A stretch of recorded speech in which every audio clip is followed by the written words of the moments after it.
Hey, it's Brock here from Rock Hill Farms, and it's an absolute beautiful morning to be outside. I'm excited to get on the tractor and get some work done.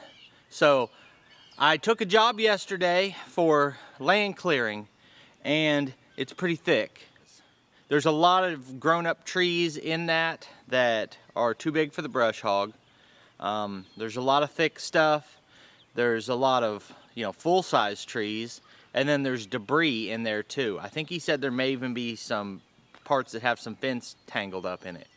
So, what I'm gonna do is just charge him an hourly rate. He was fine with that. And I'm gonna try to spend all day there and do a good job for the customer. It's about 8 in the morning right now. I've got maybe an hour to get everything ready.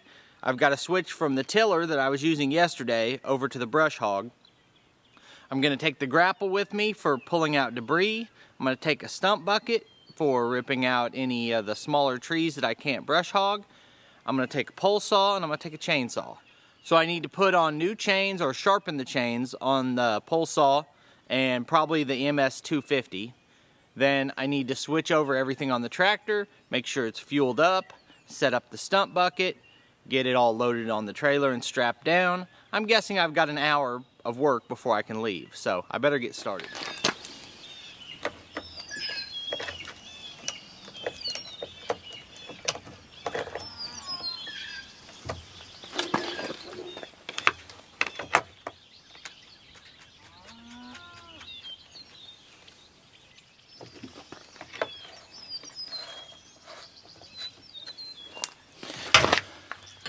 I love listening to all these birds in the morning. It's hard to be in a bad mood with the birds chirping like that. Alright, so I'm almost ready to put the tractor on the trailer. And I just wanted to mention a couple things. Number one, anytime I use an implement that has a PTO shaft or a gearbox, I'm checking that oil. And I'm greasing the PTO shaft and anything else. Like this has a grease zerk on this back wheel. For me personally, I love the Dewalt cordless grease gun. Works really well with a lock and lube tip. Now, whether you go with the cordless or a pump grease gun doesn't really matter, but this lock and lube tip is phenomenal to make it easier, especially on hard to reach grease zerks. So I'll definitely recommend that. The other thing I wanted to mention is I recently did a video about hearing protection on a tractor, and I got a decibel meter and I read the volume level during different operations. And what I came up with is if you're going to be running it at a high idle for very long, you should wear hearing protection. And actually in the comments of that video, I was telling people I don't really like the idea of wearing Bluetooth speaker headsets while you're running a tractor because I want to be able to hear what I'm doing, and also I don't want to cover one noise to just replace it with another one. But I like to be thorough about anything I recommend on the channel, and always tell people I'm not an expert, it's just my opinion. But I thought I'd actually try some before I gave an opinion any bigger than that on it. So I got a set of these 3M noise canceling headphones, and they kind of limit it to not allow it to be very loud. And I was surprised that I can turn this down to where I can barely hear it. Then get on the tractor, start it up, and I can still hear it. So you don't have to have it very loud. And I've just been pausing it when I'm doing something critical that I want to make sure my attention is focused on the implement. Then I'll just pause the music. But like today, I'm going to be on and off the tractor repeatedly, and I like it for whenever I'm out there picking up brush or putting the pins in an attachment or doing stuff like that. Then pause it if I'm doing something critical and I've got ear protection on. And then another thing I did was I had the music playing with the tractor running, and then I took off the headphones with the tractor still running, and it was noticeably louder with the headphones off than with them on. So I'm a believer now. I think these 3M work tunes have a good place for tractor owners. So I'm going to put the headphones and this lock and lube and the grease gun in the description of the video, and check it out if you're interested in any of that. So now let's get over and do some clearing.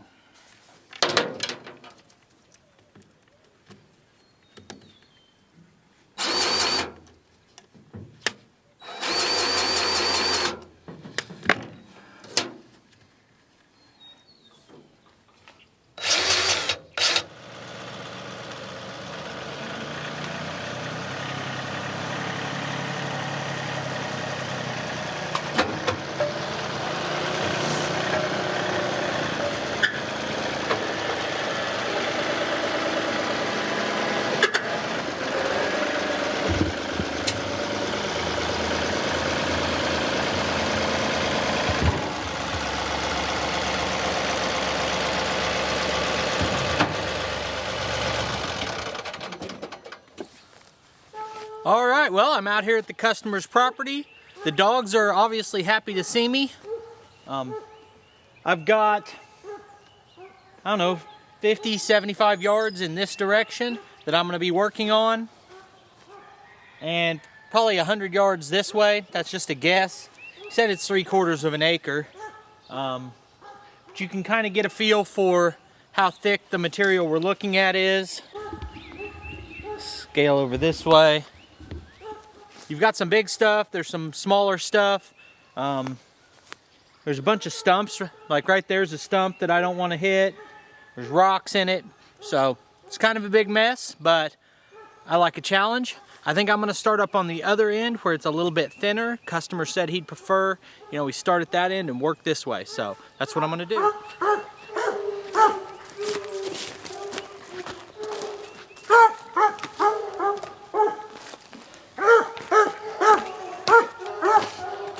So I had to go over and say hi to the dog. He just wants some attention. Friendly dog. So the first thing I'm going to do before I head out in here with the brush hog is walk it and see what all I find.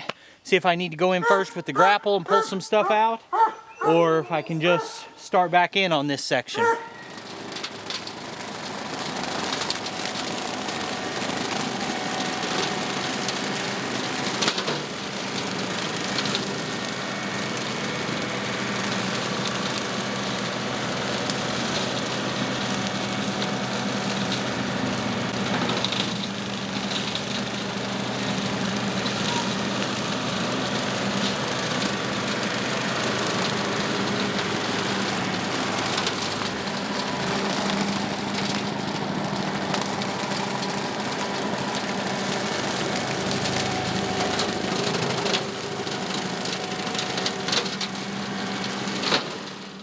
Now, at this point, if you're thinking that this doesn't look especially thick, just looks like normal brush hogging, that's because that's what some parts of it were. But a lot of it was just full of 4-inch trees, when this isn't rated for anything nearly that high. I pushed this pretty hard on seeing what I could take down, and we still ended up with 3 huge brush piles of stuff we had to cut with a chainsaw. Also, the ground was really uneven, a lot of ruts and hills to navigate, and there were quite a few piles of debris, scrap metal, things like that to work around. And I feel like I could have really made a great video showing this up close, and better camera angles of some of the things we were dealing with. But at the same time, I was being paid by the hour by this customer, and wanted to make sure that I wasn't spending too much of my time messing with the filming. To offset that, I did have a helper that wasn't part of our deal that was there doing some of the physical work and helping make sure that I was earning my hourly rate of $50 per hour. Also, we intentionally started at the less dense and easier to work side and made our way over to the thicker stuff as we go.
if I can run over that, see what's in the bottom of it.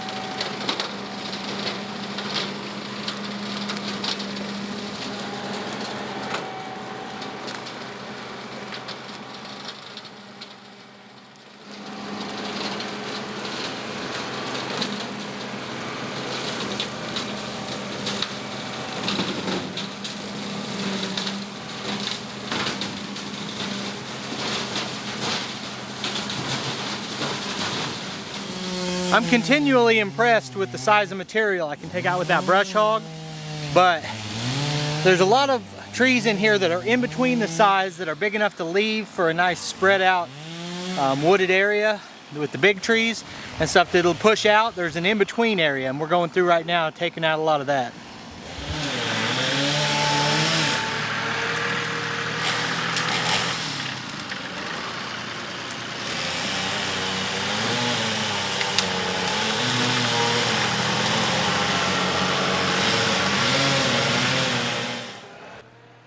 So I worked on this job for 6 hours with a couple of different cameras set up, and I could make this video drag on forever, but I'm just going to skip ahead and show you kind of the finished product and see if it does a better job of capturing the scope of this project. So I'll close out the video just walking the whole property that we worked. I got 6 hours in today, and I'm going to come back with the landscape rake and the stump grinder and the grapple again and get another day's work in. Alright, so I've been here 6 hours today. We got a lot more cleared than I expected. The property owner actually came out and helped with the work, which was nice. We have 3 huge brush piles up at the top of the hill that I'll show you.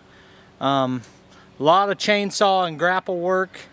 Almost as much as it was brush hogging, but I'm really happy with what we got done today, and I appreciate you taking time to watch. In just a minute, you'll see links on the screen to a couple more of our videos, and I'll see you next time.